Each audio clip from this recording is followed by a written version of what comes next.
Right, Galvatron's gun mode. It's got 3 different settings. I'll just try it. This one, second one, and the third one, which is weird. Yeah. So if I get dark in here, you can sort of see that it lights up while it does it. Yeah. Head to the star screen for that one. Anyway, I put him back to where he was. Oh no, first actually. Since I'm doing it.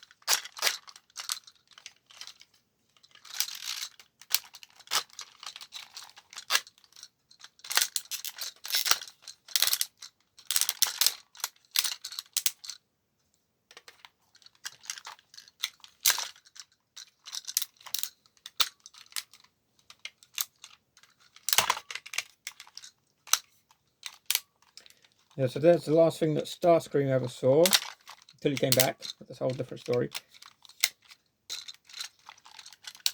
So this one is probably the most posable ones of the original line.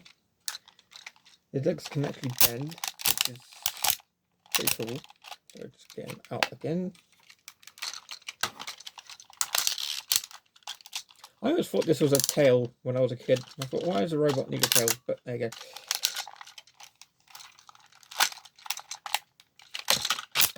There's his face.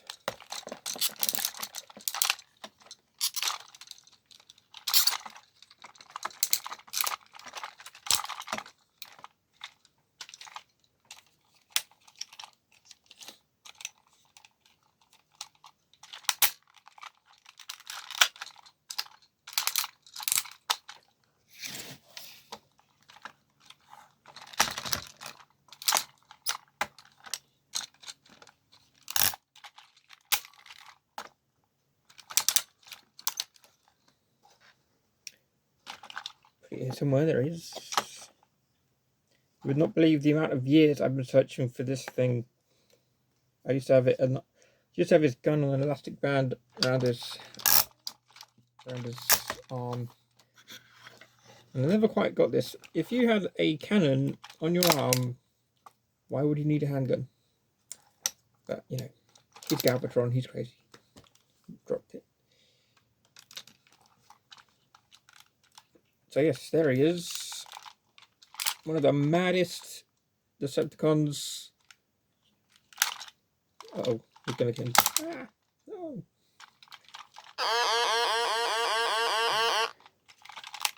Anyway, yes. There he is.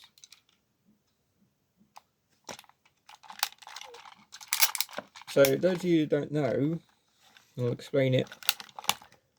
The first 2 years of characters were, the animation was based on the toys first. Then when the movie came out, they switched it on its head. So you wonder why is he grey, but the animation is purple. It's because the animation was done first. God knows why they changed the colour, but after the movie it was turned around. So you get the animation first, and the toys had to be based on the animation. This is why you get guys like Cyclonus looking like that, with his bunny ears, and Scourge, or Scourge, because I'm British, Scourge, whatever. They did the best they could, but it's kind of just, could be better, but there you go. And you'll notice Cup was entirely green, but we love him anyway. So there is the mad Decepticon that he is. Webworld did not cure him. So that is it. Say goodbye, Galvatron.